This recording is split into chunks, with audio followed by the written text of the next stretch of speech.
Muy buenos días, saludamos a todas las personas que hasta ahora nos siguen a través de nuestra página web www.consejodestado.gov.co en el espacio Consejo de Estado en línea de cara al país. También saludamos a los tribunales administrativos en todo el territorio nacional y al público que se encuentra en la sala de audiencias del Consejo de Estado. Gracias por su interés en estas videoconferencias. En el día de hoy nuestra videoconferencia tratará el tema de el daño y la reparación en Colombia, jurisprudencia comparada del Consejo de Estado y la Corte Interamericana de Derechos Humanos, a cargo del magistrado de la sección tercera Danilo Rojas Betancur. El doctor Rojas es abogado de la Universidad Libre de Bogotá, magíster en Derecho de la Universidad Nacional de Colombia, especialista en argumentación jurídica de la Universidad de Alicante en España, especialista en Derecho Público y en Derecho Administrativo y candidato a doctor en Derecho de la Universidad Nacional. Ha sido consultor en materia de derechos humanos y políticas públicas con organizaciones internacionales como el Banco Interamericano de Desarrollo, la Oficina del Alto Comisionado de las Naciones Unidas para los Derechos Humanos, el Programa de las Naciones Unidas para el Desarrollo, la Embajada de Canadá, entre otros. Desde hace varios años está vinculado a la docencia en distintas universidades colombianas y extranjeras como profesor de pregrado y posgrado. También es autor de numerosos textos sobre derechos humanos, teoría jurídica, derecho constitucional y derecho administrativo. Desde el 2010 está vinculado al Consejo de Estado. Doctor Rojas, muy buenos días. Buenos días y muchas gracias nuevamente por la invitación a compartir con ustedes algunas reflexiones sobre lo que estamos haciendo acá en el Consejo de Estado en relación con el daño y la reparación, en un ejercicio comparado con lo que viene realizando la Corte Interamericana. En una sentencia del año 2006, en el caso de la masacre de Ituango, la Corte dijo lo siguiente: la acción de reparación directa tiene unos alcances mínimos y unas condiciones de acceso no apropiadas para los fines de reparación que la Convención Americana establece. Algo semejante dijo en el caso de La Rochela, cito: el proceso contencioso administrativo no constituye per se un recurso efectivo y adecuado para reparar en forma integral esa violación. Una tercera cita que quiero hacer es de la más reciente sentencia de la Corte contra Colombia, el caso de los desaparecidos del Palacio de Justicia. Dice la Corte: el otorgamiento de las indemnizaciones por daño material en la jurisdicción contencioso administrativa se hizo bajo criterios que, aun cuando distintos, son objetivos y razonables. Con estas tres citas lo que quiero señalar es que la Corte se mueve en relación con lo que hacemos en Colombia en materia de reparación, entre lo que podríamos denominar el escepticismo y el reconocimiento moderado. Lo que quisiera es demostrar que esto que dice la Corte no es cierto y que en la siguiente sentencia que la Corte sacara en algún caso contra Colombia, ese tipo de afirmaciones deberían ser modificadas, morigeradas, cuando no excluidas definitivamente. Entonces quisiera, en primer lugar, para llegar a ese objetivo, esa pretensión, mostrar cuál es la diferencia de lo que hace la Corte Interamericana y lo que nosotros estamos haciendo en el Consejo de Estado en materia de reparación del daño. Y luego quisiera hacer un balance tanto de lo que hace la Corte como de lo que hace el Consejo, lo que hacemos en el Consejo de Estado en relación con el tema. Al final de esto, el propósito debería ser que mostrar de qué manera los jueces, tanto de la Corte Interamericana como los jueces latinoamericanos y en el caso colombiano en el Consejo de Estado, cómo se puede contribuir al reto de la reparación integral en una sociedad en posconflicto. Entonces, en primer lugar, quisiera contarles una síntesis de lo que hacemos en el Consejo de Estado en materia de reparación del daño. Yo creo que uno puede aglutinar lo que se hace en el Consejo de Estado a partir de tres ítems. En primer lugar, la identificación del daño, qué es lo que hace el Consejo de Estado cuando habla de reparación, respecto de qué daños está hablando. Repito, aquí hablaré de la identificación del daño. El segundo aspecto es el de la cuantificación del daño, y el tercero es la clase de reparación que hacemos. Esta clasificación me parece que aglutina esencialmente lo que hace el Consejo de Estado en materia de reparación, y me permitirá en una segunda fase de la exposición comparar un poco con lo que hace la Corte Interamericana y al final hacer un balance, como digo, de lo que hace la Corte como lo que hace el Consejo de Estado. En primer lugar, en relación con la identificación del daño, yo creo que se puede a su turno aglutinar todo lo que hacemos en el Consejo de Estado sobre los tipos de daño, la identificación del daño a partir de dos criterios, un criterio normativo y un criterio práctico. Con el criterio normativo lo que quiero indicar es el conjunto de daños que, apoyados en normas, el Consejo de Estado identifica. Los ejemplos más fáciles, seguramente conocidos en ese punto, es lo que indica el Código Civil, por ejemplo, en materia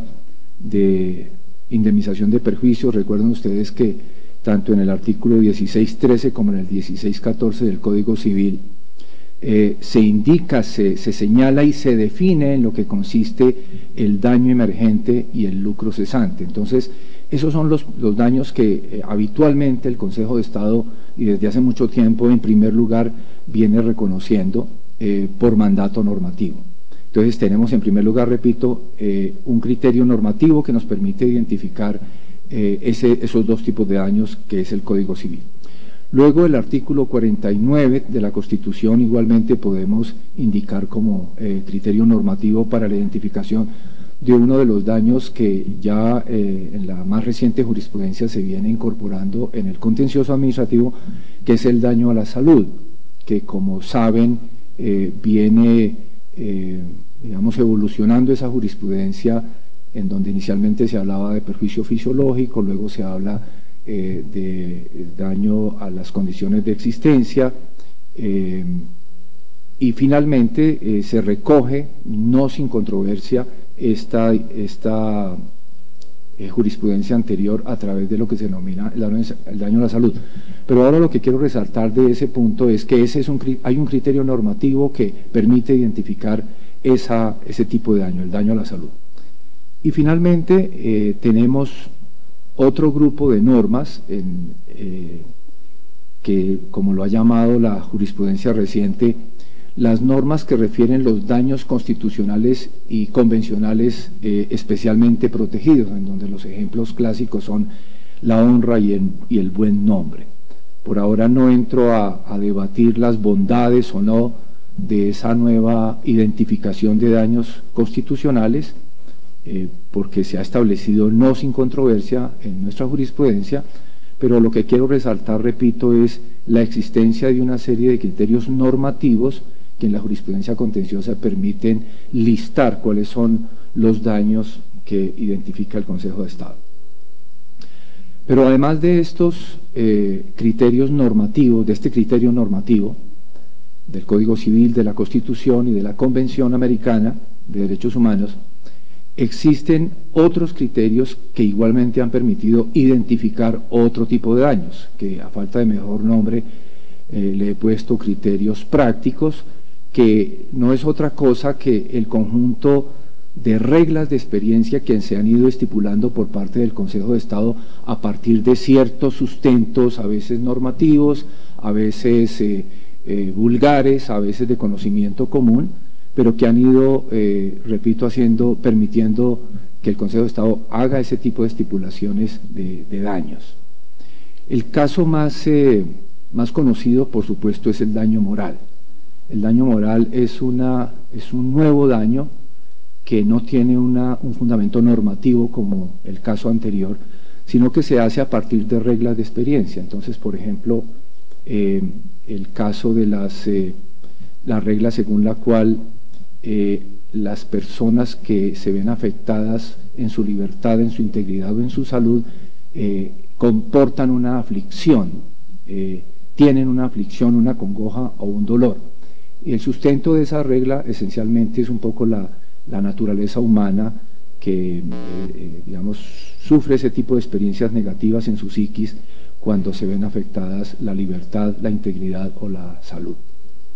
Una regla parecida, otro ejemplo parecido de regla de experiencia en materia moral, de daño moral, es el de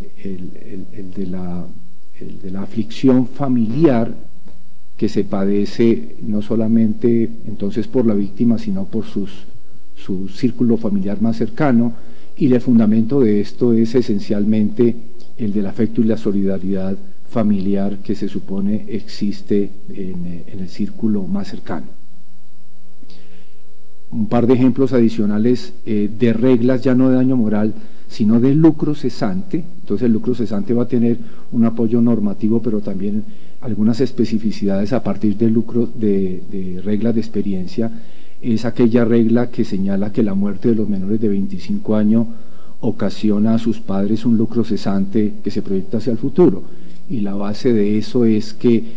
los menores de 25 años habitan y sostienen y contribuyen al sostenimiento familiar hasta esa edad de los 25 años. Es una regla de experiencia. Otro ejemplo de regla de experiencia en esta especificidad del lucro cesante es la de que los privados de la libertad dejan de recibir ingresos durante el periodo que estuvieron detenidos y 35 semanas más. Y la base de esa regla es la de que en Colombia se considera que una persona dura 35 semanas aproximadamente en buscar empleo. Y luego viene otro tipo de daño, insisto, recuerden que aquí estamos en la identificación del daño, otro tipo de daño que creo que es producto de regla de experiencia más que de un criterio normativo, que es la pérdida de oportunidad. El caso de la pérdida de oportunidad es, como bien se sabe, yo lo definiría algo así como un estado de cosas en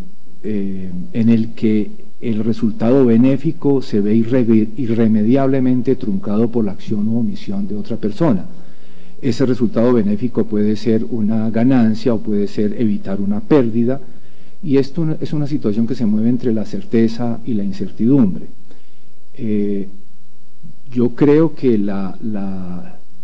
identificación de este daño como un daño autónomo, según lo ha considerado la jurisprudencia, proviene no de una norma jurídica como de una regla de experiencia. Luego tenemos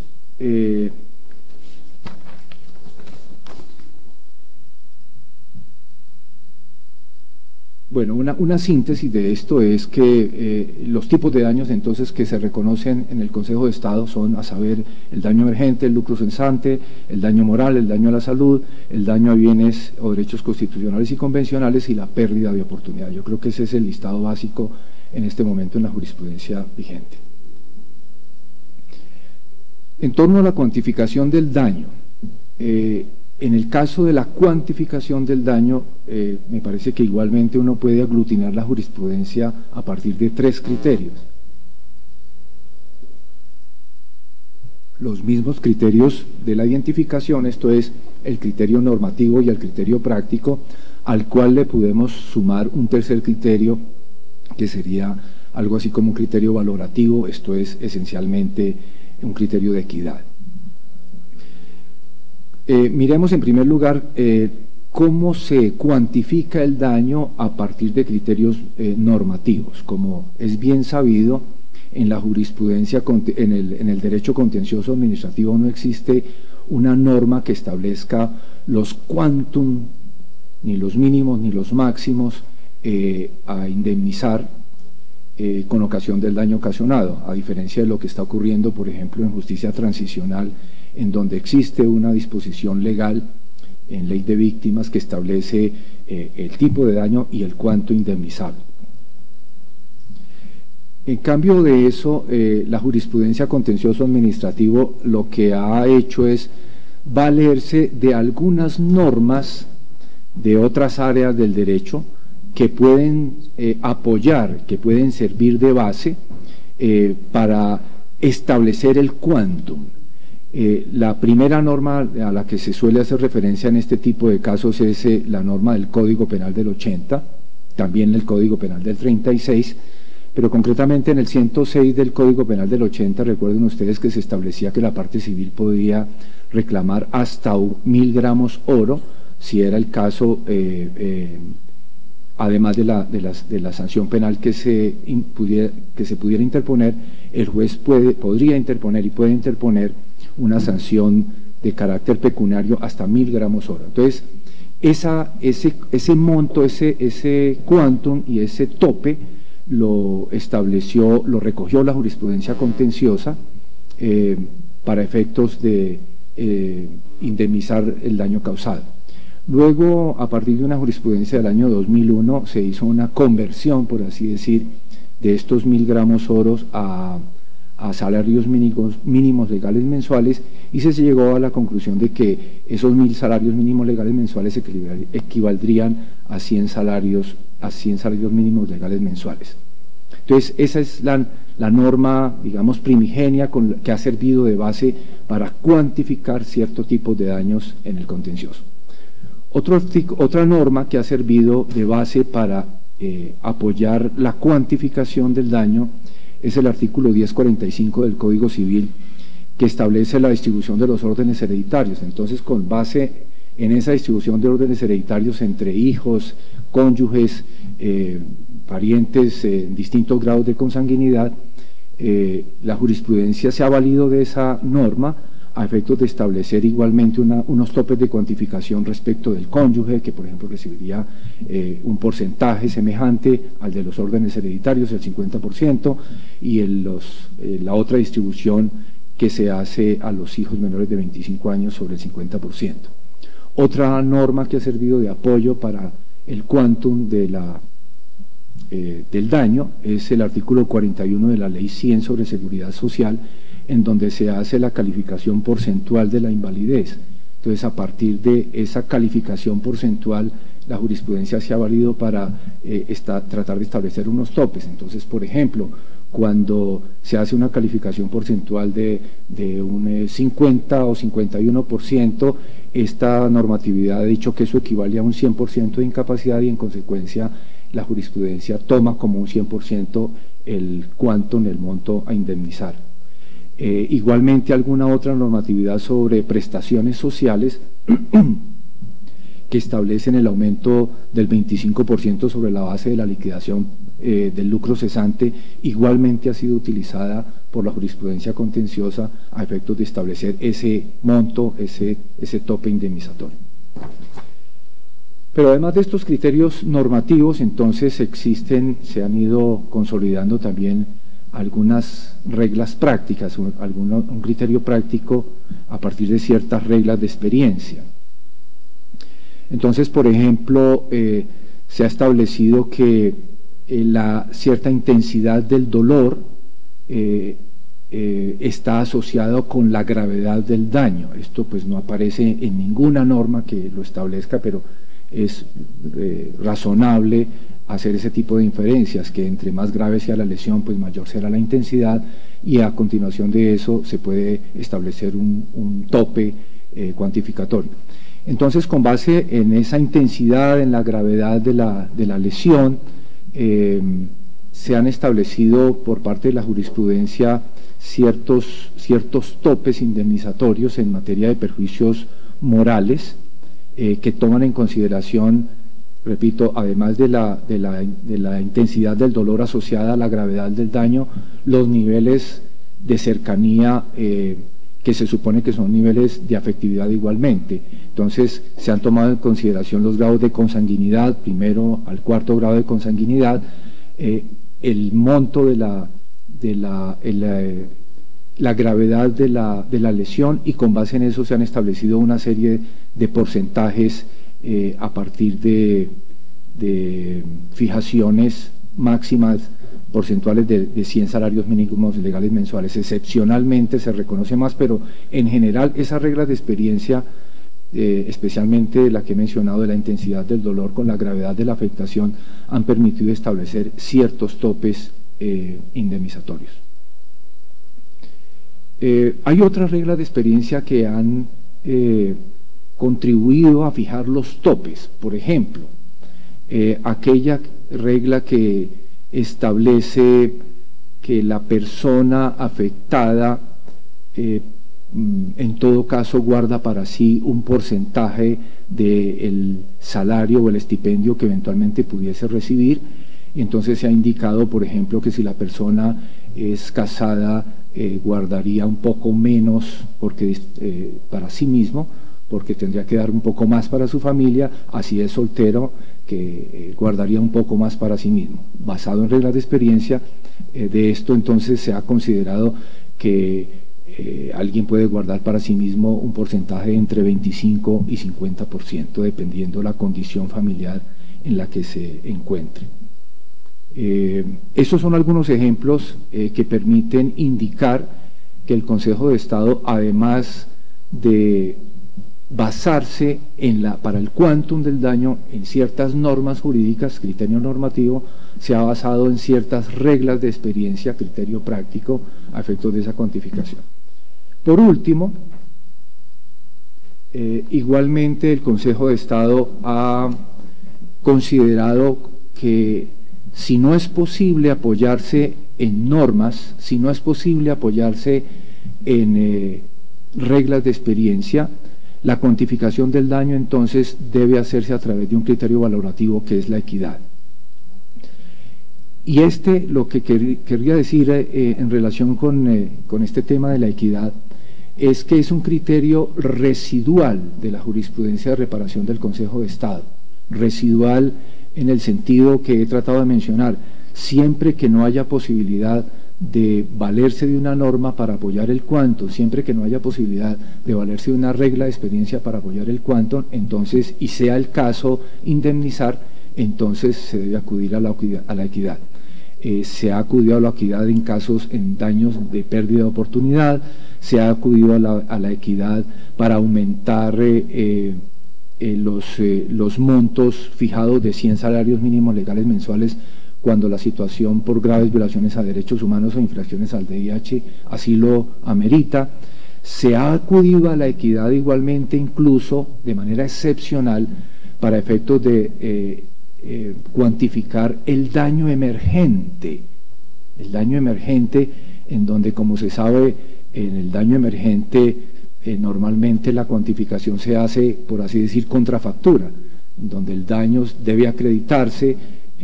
pongo el ejemplo de la factura, y pues ese es el monto que se indemniza. Pero un caso bastante excepcional e interesante que resolvió el Consejo de Estado fue el caso de Fabiola Lalinde, en donde a Fabiola Lalinde le desaparecieron un hijo. Esta señora trabajaba en una cadena de almacenes, se retiró de él mismo para buscar a su hijo y lo buscó durante 12 años, lo encontró a los 12 años muerto, e inició un proceso de reparación con muchos altibajos, en donde, entre otras cosas, el proceso se perdió y en la reconstrucción del proceso no fue posible reconstruir todas las pruebas que ella habría acreditado, y fue un caso en donde se le dio validez a lo dicho en la demanda sin ningún otro sustento sobre los gastos de materiales, el daño emergente que ella había padecido, y se hizo un reconocimiento, dadas las condiciones excepcionales de ese caso, a través de la equidad. También se ha hecho reconocimiento con base en la equidad en los casos de daño a la salud, cuando, por ejemplo, no se ha acreditado adecuadamente la incapacidad laboral, que es la que sirve un poco para determinar el quantum,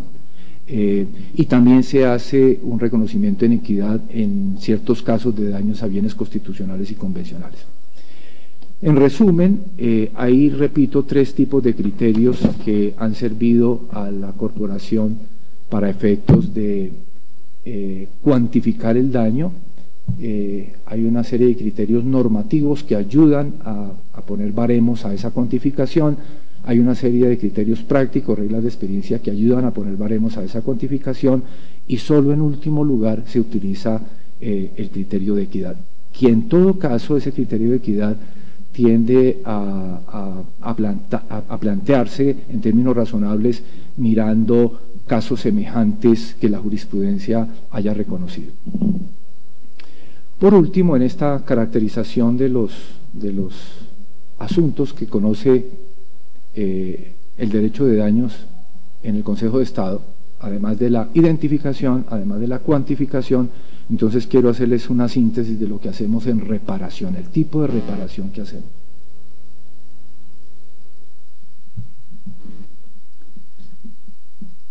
No solo porque, pero especialmente porque en el artículo 16 de la Ley 446 del 98 se indica que la reparación debe ser integral, no solo por eso, pero especialmente, desde ese año en adelante, cada vez con más asiduidad, el Consejo de Estado viene haciendo una reparación integral del daño en los mismos términos en que lo reconoce el derecho internacional de los derechos humanos. De la misma manera como el derecho internacional de derechos humanos ha caracterizado la reparación integral, aquí se ha hecho igualmente, cada vez, repito, con más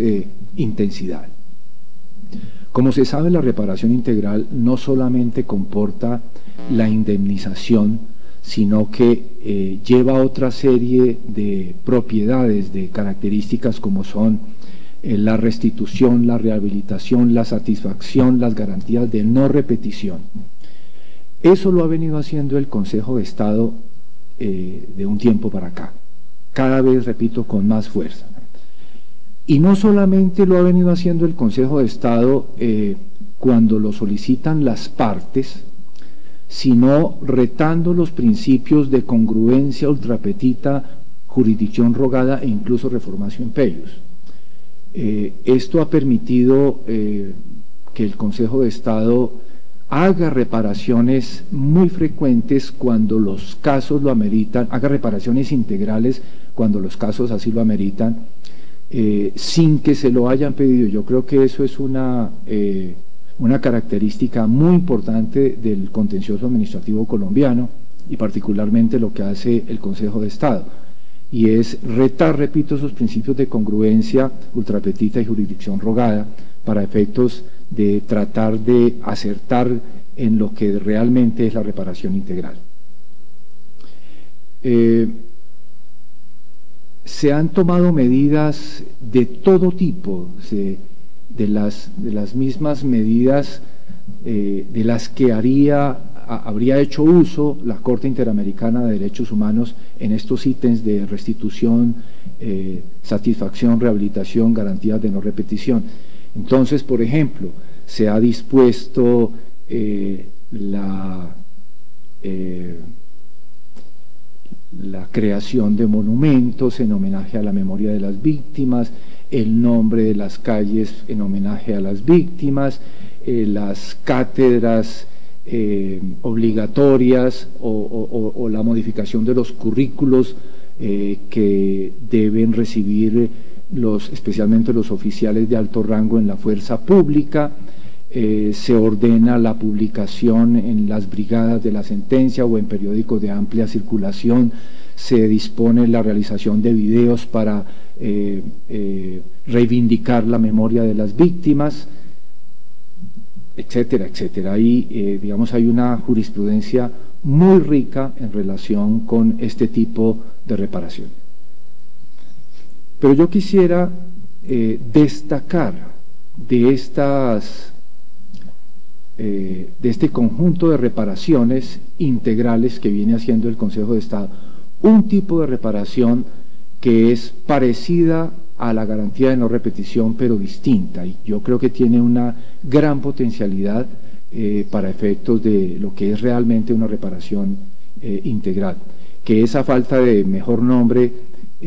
una garantía de recomposición, o si se quiere, de reparación transformadora. ¿En qué consiste? Consiste en ese tipo, esas órdenes que viene dando el Consejo de Estado, órdenes blandas, por así decir, porque no son, ya explico por qué, no tienen una fuerza directa como las órdenes dirigidas a los demandados directamente, por ejemplo. son órdenes más blandas, pero finalmente órdenes tipo exhortos o recomendaciones, en el que el Consejo de Estado, valiéndose del caso, trasciende al mismo tratando de impactar la política pública concernida en el mismo, concernida en el caso. Se trata entonces de recomponer, si es que ha estado compuesto alguna vez, recomponer toda la infraestructura que llevó a la realización del daño, un poco aplicando, digo yo, la teoría de Owen Fisk, según el cual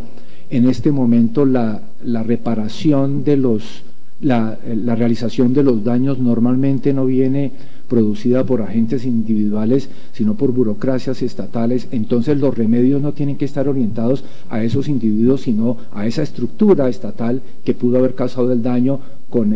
no directamente, pero sí indirectamente. Entonces se trata de que los remedios impacten toda la estructura institucional. Entonces, por eso en este tipo de decisiones de reparaciones tipo recomposición, o si quieren ustedes sentencias cuasi estructurales, también he querido llamarlas así, se trata, repito, de valerse del caso para trascender el mismo, para tratar de impactar la política concernida del sector. Ejemplos: la sala plena del Consejo de Estado, la sala plena contenciosa del Consejo de Estado, conoció hace poco, hace un año seguramente, de un decreto en el que se instituyó un estatuto contractual especial con ocasión de un fenómeno climático que fue el fenómeno de la Niña. Entonces, este decreto especial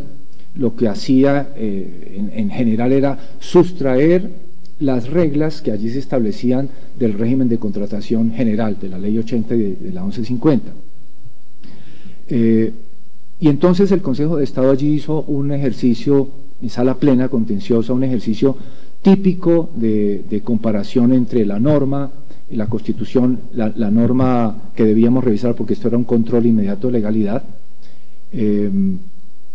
una comparación entre la norma, que es ese estatuto contractual, con unas reglas especiales y específicas que, repito, esencialmente lo que hacían era sustraerse del régimen general de contratación,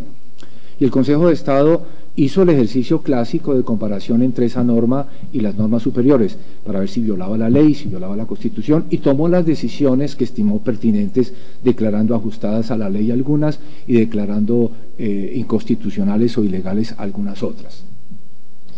Pero en el análisis del caso, el Consejo de Estado constató que ese tipo de normatividad especial se venía haciendo reiteradamente cada que aparecía un fenómeno climático o un fenómeno natural que tuviera que hiciera una afectación ciudadana grave, por ejemplo, terremotos. Entonces, el fenómeno del Niño de hace unos años igualmente se atacó con un decreto especial. El fenómeno de la Niña posterior se atacó con un decreto especial. El terremoto de Popayán se atacó con un decreto especial. El terremoto del eje cafetero con un estatuto de contratación especial. Entonces, nosotros lo que vimos al analizar ese caso es que se estaba produciendo una patología en relación con algo que era perfectamente previsible a través de un sistema nacional como el que existe, Sistema Nacional de Prevención de Desastre. Entonces lo que se dijo: mire, señor gobierno, aquí hacemos este examen de la norma, pero en adelante usted procure no recurrir a normas extraordinarias, porque usted puede prever estos fenómenos climáticos como es posible hacerlo razonablemente, y en consecuencia expedir normas ordinarias orientadas a resolver el problema, y no salga cada vez que está en una situación delicadísima y hay que hacer cada vez más un estatuto de contratación. Entonces, repito, me interesa destacar, más que la comparación normativa, el haber mandado un mensaje que tiene cierta connotación política, digo yo, de recomposición de la situación que estaba afectando, que podría afectar ese sector. Pero ejemplos en el caso del contencioso de reparación son abundantes. Déjeme mencionar un par de ejemplos. En un caso de reparación por una infección nosocomial, una infección intrahospitalaria, además de determinar la reparación, la indemnización del caso, el Consejo de Estado dispuso que era pertinente, dada la difícil situación a la que se puede enfrentar un juez cuando resuelve un caso tan difícil como el de una infección intrahospitalaria, en donde no tiene ninguna culpa eventualmente, o que ese fuera el caso, la clínica, porque hace todo el ejercicio de asepsia necesario para evitar las bacterias intrahospitalarias resistentes.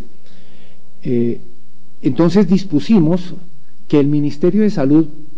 que nada tenía que ver con el caso, porque no era parte demandada, el Ministerio de Salud presentase un proyecto de ley al Congreso para que se cree un fondo y tratar de resolver ese tema de las enfermedades hospitalarias a la manera francesa, que es creando un fondo especial en el que cuando se produzca ese tipo de riesgos, ese tipo de daños, inmediatamente se active el fondo y se pueden indemnizar a las personas afectadas en la situación.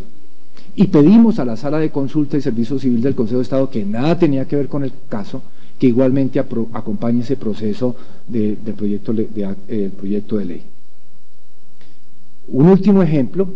hay varios, pero pues para no agotar el tiempo con los ejemplos, recientemente, y a propósito de la reciente controversia que se viene haciendo en el país sobre el uso del glifosato, esta corporación igualmente, además de resolver un caso de reparación por una situación de aspersión en una zona de Neiva, del Huila,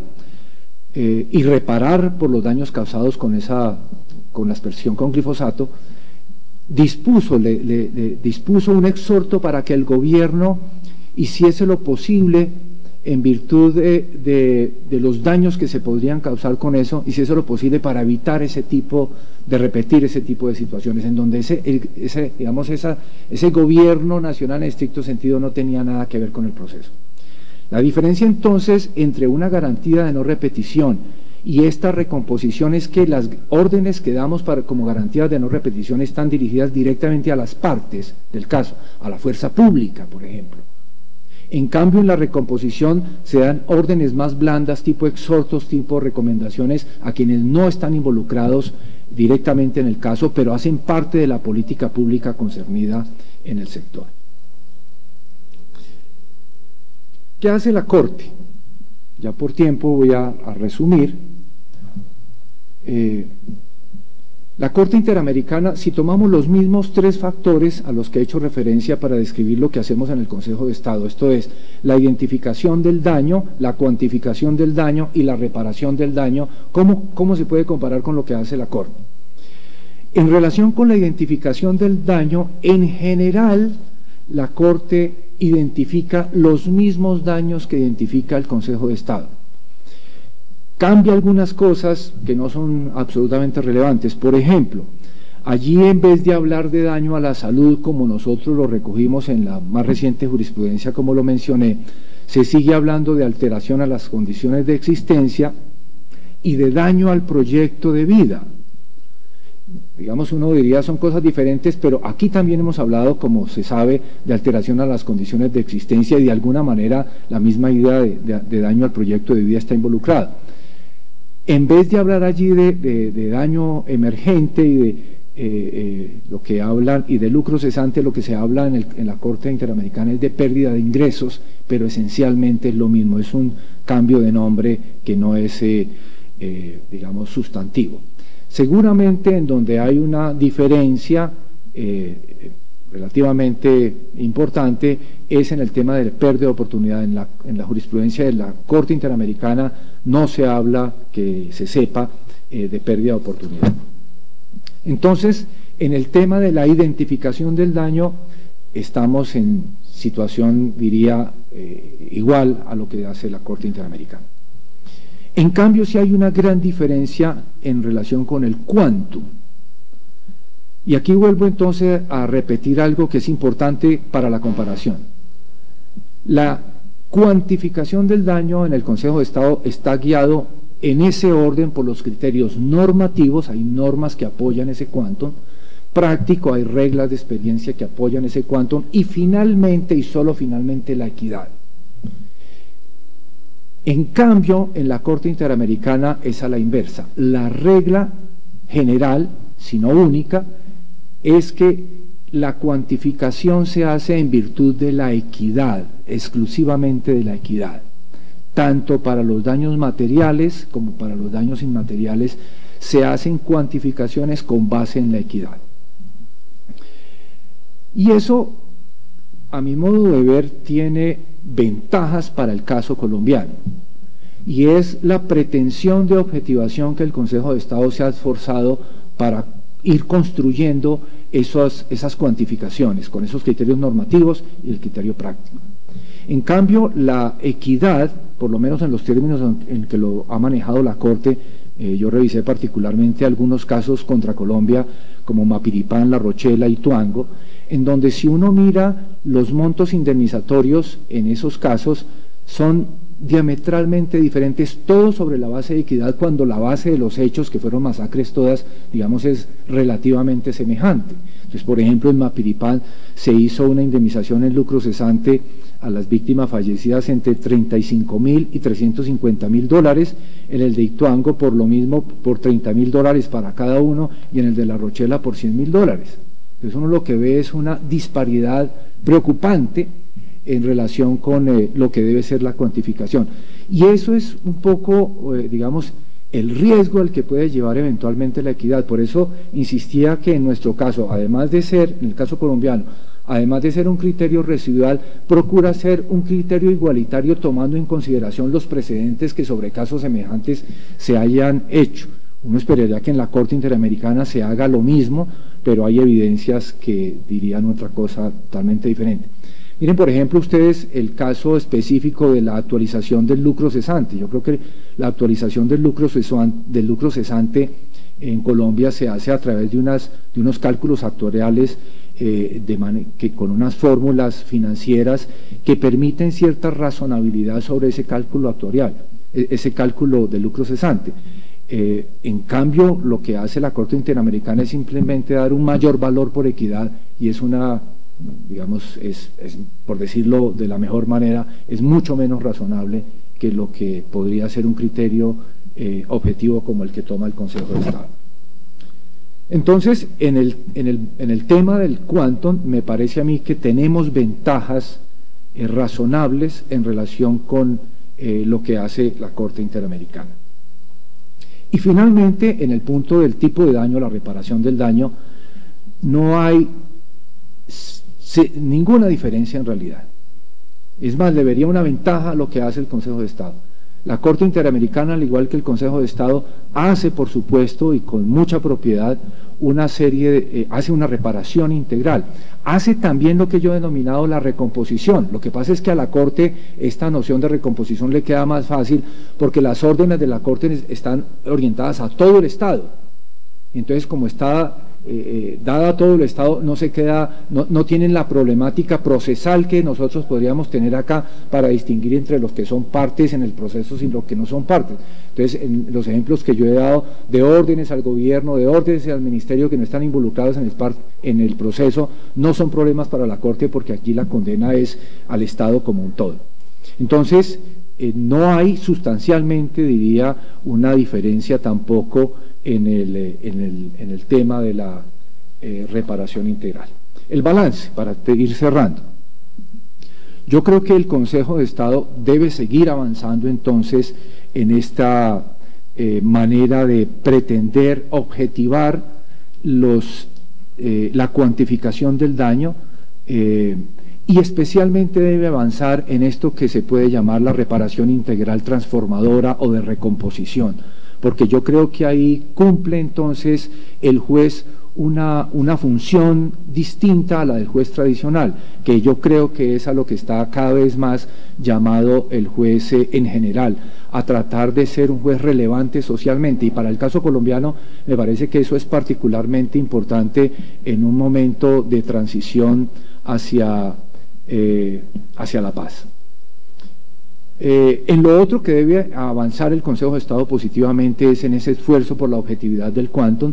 pero yo creo que hay que hacer una revisión seria de muchas de las reglas de experiencia sobre las cuales basamos nosotros no solamente la identificación del daño, sino especialmente la cuantificación del mismo. Esas reglas de experiencia que hablan del tiempo de trabajo, del tiempo que se toma una persona para conseguir trabajo, me parece un poco débil, de la sostenibilidad hasta los 25 años me parece un poco débil, etcétera. Yo creo que ahí debemos hacer una revisión importante de esas reglas de experiencia en materia de perjuicios morales y materiales. Y también me parece que debemos tener mucho más cuidado con el uso de la regla de equidad, no solamente para evitar unas cuantificaciones diferentes, sino que en muchas ocasiones se afirma que se usa una regla de equidad cuando en realidad lo que se está utilizando es una regla de experiencia, y yo creo que eso es una distinción conceptual que es importante tenerla en cuenta. Para la Corte Interamericana, bueno, la otra cosa que me parece que es importante evaluar por parte del Consejo de Estado es el impacto de lo que sería el daño a los bienes constitucionales y convencionales. Yo tengo algunas dudas en relación, a pesar de haber suscrito las sentencias que hablan del mismo, por convicción, me parece que en la evaluación detallada del mismo y en la aplicación de ciertos casos se puede llegar a trivializar un poco esa noción, porque a la hora de la verdad todos los daños están constitucional y convencionalmente protegidos. Para la Corte Interamericana uno igualmente podría decir que en el balance que por supuesto la Corte tiene que seguir avanzando en su reparación integral transformadora, que es uno de los grandes patrimonios de la Corte Interamericana, con una influencia muy positiva en el ámbito latinoamericano, no solamente en cuestiones de carácter social, sino normativos, como cuando se dispone la abolición de reformas constitucionales que afecten el ius cogens, si es el caso. Me parece que la Corte definitivamente tiene que tener mucho más cuidado con la construcción de parámetros, o debería orientar su jurisprudencia a construir parámetros de objetividad. Me parece que la equidad puede estar causando y puede seguir causando problemas como el único criterio que se tenga en cuenta para efectos de la cuantificación del daño. Eso está generando una inequidad importante. Y con lo que quisiera cerrar, que fue por donde empecé, me parece que la Corte debe necesariamente monitorear mucho más de cerca lo que está haciendo el Consejo de Estado en materia de reparación integral, porque lo que está diciendo la Corte, incluido lo más reciente en el caso de los desaparecidos del Palacio de Justicia, realmente no hace honor a lo que realmente está haciendo el Consejo de Estado en materia de reparación integral. Muchas gracias.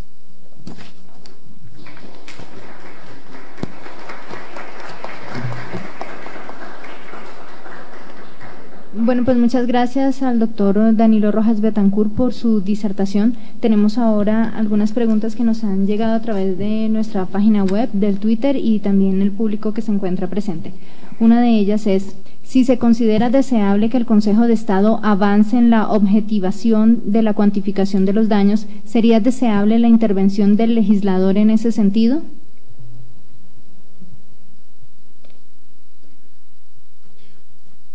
La Oficina de Defensa Jurídica del Estado ha tenido esta pretensión de una objetivación legislativa, por así decir. Yo creo que para pensar en esa objetivación legislativa habría que revisar la experiencia que tenemos ya de la Ley de Justicia y Paz, de la Ley de Víctimas, en donde se hace ya un parámetro de objetivación. Y me parece que el resultado ha sido dramático y fracasado, porque la determinación que allí se hace en relación con el tipo de daños en realidad no se condice con lo que es la verdadera compensación. No hay que trasladar, diría yo, la lógica de la justicia transicional a la lógica de la reparación directa, porque tienen digamos, propósitos diferentes. El propósito esencial de la ley de víctimas es la cobertura, entonces tratar de cubrir, así sea con un mínimo, el máximo de víctimas, mientras que la lógica de la reparación es bien distinta y es tratar de indemnizar el máximo a los pocos que están acudiendo al contencioso administrativo. Yo creo que si el Consejo de Estado sigue con esa ruta responsable, me parece a mí, de establecer criterios objetivos, es posible que ese criterio objetivo, sometido a ciertas reglas de racionalidad, como creo que se está haciendo, van a ser suficientes para establecer la justicia de la indemnización en cada caso. El legislador tiene un mayor margen de maniobrabilidad, pero está pensando más en el tema presupuestal. El juez está pensando más en el tema de derechos. Yo creo que esa puede ser la diferencia de los riesgos. Hay riesgos en el legislador porque está pensando más en el tema presupuestal, y hay riesgos en el juez porque está pensando más en el tema de derechos, con unos criterios razonables que igualmente pueden ser el de él. Pero me parece que puestos en la balanza ambos riesgos, en principio me parece más sensato preservar lo que se tiene actualmente, con la pretensión de seguir avanzando en esa objetividad. Otra pregunta es, ¿cómo puede garantizarse la estabilidad de la jurisprudencia recientemente fijada por la sección tercera en los temas que usted ha mencionado hoy? Digamos, esa estabilidad se puede garantizar por tres caminos. Primer camino es el camino autoritativo, y es que se supone que la jurisprudencia relacionada con el ejemplo puede ser la jurisprudencia de agosto del año pasado, en donde se estableció a través de 8 sentencias los criterios básicos de la objetivación, con pretensiones de objetivación de los perjuicios inmateriales. Eso se puede seguir revisando, pero por ahora eso le proporciona una estabilidad a la jurisprudencia. Por ejemplo, muchos de las subsecciones del Consejo de Estado en casos concretos se ven en apuros de justicia, por llamarlo de la mejor forma, para aplicar esas tablas que nosotros mismos construimos, pero tenemos una disciplina casi que militar en relación con esa jurisprudencia, y la aplicamos permanentemente. Entonces, el primer criterio de estabilidad es ese criterio autoritativo. Esto es cuando nuestra sala plena de la sección tercera, que es la encargada del tema, establece una jurisprudencia. Los primeros que nos esforzamos en cumplirla somos las propias subsecciones, aun cuando en muchas ocasiones no estamos de acuerdo. Muchas de esas decisiones no son por mayoría, no son por consenso, sino por mayorías, y los disidentes inclusive nos vemos en la obligación de aplicarlo. Lo que se aspira es que los tribunales hagan lo propio y los juzgados hagan lo propio. Entonces, ese criterio autoritativo es la primera. Lo segundo es que existen mecanismos legales a través de los cuales se puede tratar de estabilizar esa jurisprudencia, no solamente a través de los recursos ordinarios, sino a través de estas nuevas figuras que existen en el CEPACA, sobre la extensión de la jurisprudencia y sobre el recurso extraordinario de unificación de jurisprudencia. Tenemos acá otra pregunta. ¿Cómo se condena al Estado por una infección intrahospitalaria cuando para los mismos hospitales es difícil de controlar este tipo de infecciones? Yo, para resumir la respuesta, remitiría, con respeto a esta persona, a 2 sentencias de las más recientes que el Consejo de Estado ha sacado, en donde se indican todas las condiciones en virtud de las cuales es posible trasladar el riesgo a los hospitales. En la página de la corporación se encuentra una recientemente subida en donde se condenó al Hospital Militar por una situación de estas. Tenemos 2 preguntas más. ¿El Consejo de Estado cómo ha asumido su rol en materia de control de convencionalidad? Yo creo que ha sido un instrumento importante, útil y cada vez más expandido. No solamente lo que se llama el control objetivo de convencionalidad, sino el control subjetivo, Esto es, en el primer caso se utiliza para efectos de comparar normas como lo haría la Corte Constitucional en el ámbito de nuestra competencia, pero con mucha más frecuencia hacemos este control subjetivo a través del uso, digo yo, del bloque de constitucionalidad, que es por donde entra la Convención Americana sobre Derechos Humanos. Entonces estamos permanentemente apoyándonos no solamente en lo normado en la Convención, sino en lo dicho por el órgano autorizado de esa Convención, que es la Corte Interamericana, apoyándonos argumentativamente para fortalecer nuestras propias decisiones. Una última pregunta: ¿cuál es el sentido de medidas como ordenar a una entidad presentar excusas públicas a las víctimas en sentencias de reparación? El sentido formal de ese tipo de órdenes es cumplir a cabalidad, el sentido formal es cumplir a cabalidad con la noción de reparación integral, en donde, como ya indiqué, uno de los elementos de la reparación integral es la garantía de no repetición. Y entonces, sigo con el sentido formal, se supone que si además de indemnizar se le ordena al victimario que presente excusas a la víctima, se supone que eso en ciertas instituciones, como por ejemplo la fuerza pública, que tiene en alta estima el honor, eso puede ser un desincentivo para que no vuelva a ocurrir, porque temería, entre comillas, volver a tener que conceder como victimario, hacer un ejercicio de perdón. Ese es, digamos, el sentido formal de ese tipo de orden. Pero creo que hay un sentido mucho más sustancial del mismo, y es que tratar de hacer una cultura real de no repetición, no solamente que nosotros aspiramos como jueces que ese tipo de órdenes, por ejemplo, particularmente las órdenes de perdón, no sean simplemente, bueno, cumplamos con esas sentencias y perdóneme, víctimas, yo no lo vuelvo a hacer. Un perdón, digamos, mentiroso, un perdón no sentido, sino que aspiramos a que cada vez más se haga una cultura de perdón mucho más sustancial, para que efectivamente se produzca una transformación a la institución que pudo haber causado esa lesión.